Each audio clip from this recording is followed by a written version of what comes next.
Hi, in today's tutorial I'm going to show you how to delete a review on Etsy website.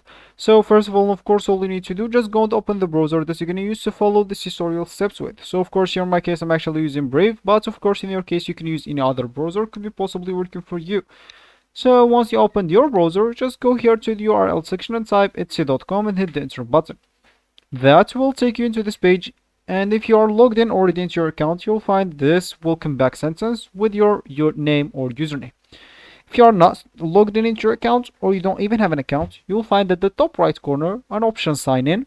Just go and click on it, and from that you will be able to log in into your account or to create an account if you don't have one. Of course, you'll be able to do both options if you have a Google account, Facebook account, or even an Apple account if you don't want to go through all the boring steps of creating or of logging in into your account. So once you did that, or once you've logged in into your account or created your account, as we said, you will find yourself here at this home or at this main page with this welcome back sentence.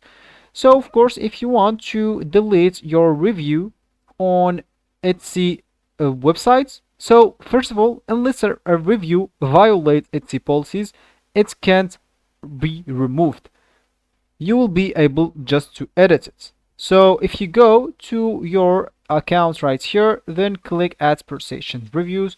Of course, here you will find the items that you already bought, and of course you'll find the reviews if you already added one.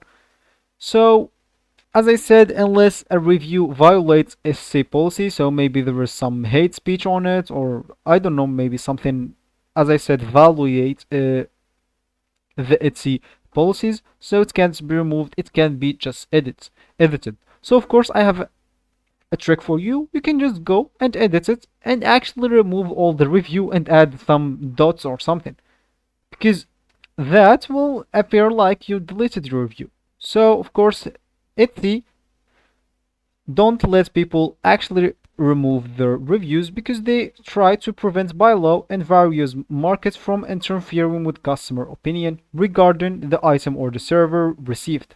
So if you think that a review might violate Etsy policies, you can just flag the review, then they may give it a look, maybe remove it or something like that. So that will be actually for this tutorial. I hope you like it. Thank you guys for watching it. Goodbye.